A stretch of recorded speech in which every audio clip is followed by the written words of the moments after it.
प्रदेश के विभिन्न भागों में मानसून के फिर सक्रिय होने की परिस्थितियां बन रही हैं। मौसम विभाग ने कहा है कि कल से पूरे राज्य में बारिश की संभावना है। इस दौरान प्रदेश के उत्तरी और पश्चिमी भागों में कई स्थानों पर भारी बारिश की आशंका है, जबकि दक्षिण मध्य तथा दक्षिण पूर्व भागों में हल्की से मध्यम वर्षा हो सकती है।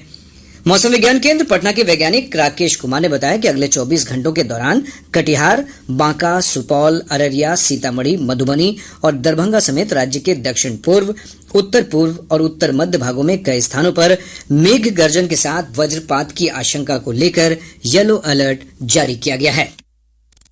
अगले 24 घंटों के दौरान राज्य के उत्तर मध्य, उत्तर पूर्व, दक्षिण मध्य भागों के जिलों के 1 या 2 स्थानों में तथा शेष भागों के जिलों के कुछ स्थानों में वर्षा होने का पूर्वानुमान है। साथ ही साथ उत्तर मध्य, उत्तर पूर्व और दक्षिण पूर्व भागों के जिलों के 1 या 2 स्थानों में मेघ गर्जन एवं वज्रपात की संभावना है। अगले 5 दिनों के दौरान राज्य के अधिकतम तापमान में कोई विशेष परिवर्तन नहीं होने की संभावना है। इधर पिछले 24 घंटों के दौरान पश्चिम चंपारण, पूर्वी चंपारण, पूर्णिया, जमुई और नवादा में हल्की से मध्यम वर्षा दर्ज की गई है। पूर्वी चंपारण के ढाका में सबसे अधिक 30.5 मिलीमीटर वर्षा हुई है। उत्तर भारत में हो रही बारिश के कारण प्रदेश के विभिन्न भागों से होकर गुजरने वाली नदियों के जलस्तर में वृद्धि दर्ज की गई है। केंद्रीय जल आयोग से प्राप्त जानकारी के अनुसार गंगा नदी के जलस्तर में बक्सर और भागलपुर के कहलगांव में वृद्धि जारी है। इधर सोन नदी का जलस्तर भोजपुर के कोइलवर और पटना के मनेर में फिर से बढ़ रहा है। घाघरा नदी के जलस्तर में सिवान के दरौली और गंगपुर सिसवन में बढ़ोतरी दर्ज की गई है। गंडक नदी गोपालगंज के डुमरिया घाट में खतरे के निशान के अत्यंत करीब बह रही है। वहीं बागमती नदी का जलस्तर मुजफ्फरपुर के बेनीबाद में खतरे के निशान को पार कर गया है।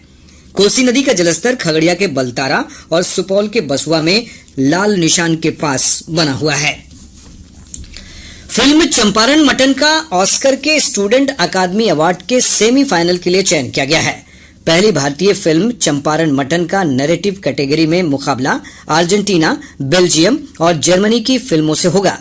इस फिल्म में मुजफ्फरपुर की रहने वाली अभिनेत्री फलक ने महत्वपूर्ण भूमिका निभाई है। फिल्म का निर्देशन रंजन कुमार ने किया है। जानकारी के अनुसार स्टूडेंट अकादमी अवार्ड के अन्य 3 श्रेणियों में भी इस फिल्म का चयन किया गया है।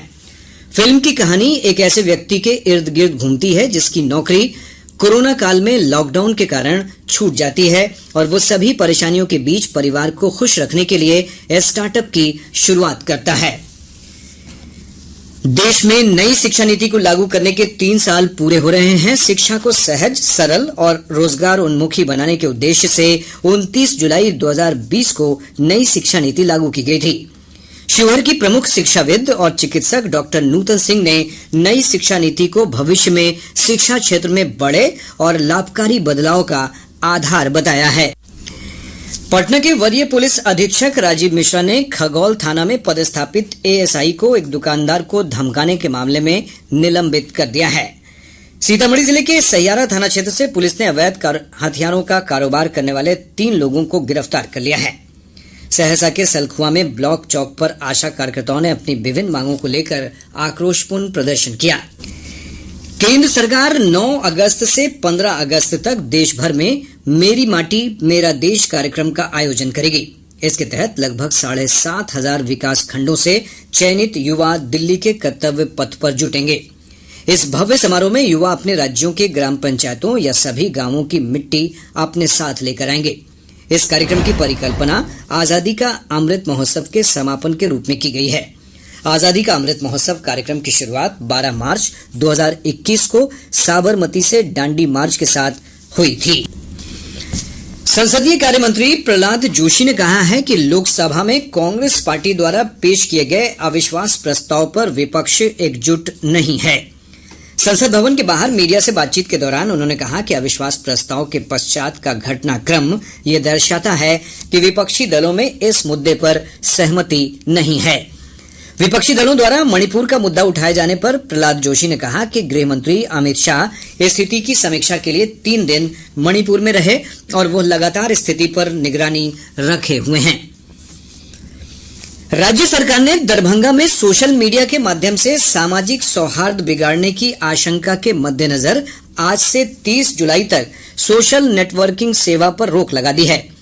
गृह विभाग ने मुहर्रम पर्व के दौरान शांति व्यवस्था बनाए रखने के उद्देश्य से यह निर्णय लिया है। लोगों को अफवाहों से सावधान रहने की अपील भी की गई है। गौरतलब है कि जिले के कुछ स्थानों पर असामाजिक तत्वों ने पिछले दिनों सौहार्द बिगाड़ने की कोशिश की है। हमारे संवाददाता ने खबर दी है कि अनहोनी घटना को टालने के लिए जिले के संवेदनशील स्थानों पर अतिरिक्त सुरक्षा बल की तैनाती की गई है। कटिहार के बारसोई में बिजली कटौती के खिलाफ उग्र प्रदर्शन के दौरान पुलिस फायरिंग में 2 लोगों की मौत के बाद इलाके में तनाव है। अपर पुलिस महानिदेशक JS गंगवार ने कहा कि पूरे क्षेत्र में बड़े पैमाने पर अतिरिक्त पुलिस बल की तैनाती की गई है। उन्होंने बताया कि प्रदर्शन के दौरान उग्र भीड़ की पत्थरबाजी में 9 पुलिस जवान घायल हुए, साथ ही 6 बिजली कर्मी भी घायल हो गए। श्री गंगवार ने कहा कि जिला प्रशासन से विस्तृत रिपोर्ट मांगी गई है। रिपोर्ट मिलने के बाद दोषियों के खिलाफ उचित कार्रवाई की जाएगी।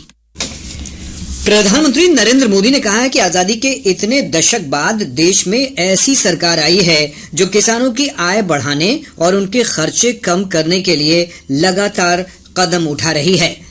श्री मोदी ने कहा कि उनकी सरकार किसानों का दुख दर्द और उनकी चिंता को समझती है।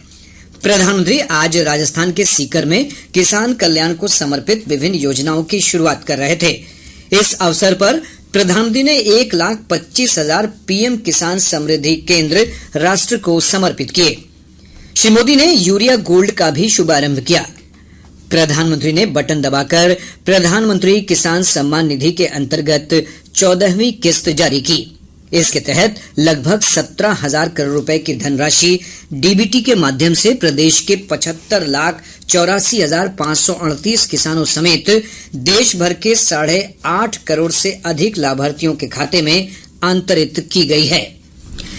श्री मोदी ने कहा कि आज देश के हर हिस्से में नए एम्स और नए मेडिकल कॉलेज खोले जा रहे हैं, जिससे स्थानीय जनता को बेहतर स्वास्थ्य सुविधाएं अपने नजदीक मिल सके। श्री मोदी ने कहा कि सरकार ने शिक्षा के लिए बजट और संसाधनों को बढ़ाया है। एकलव्य मॉडल स्कूल खोले जा रहे हैं, जिसका लाभ आदिवासी परिवारों को मिला है।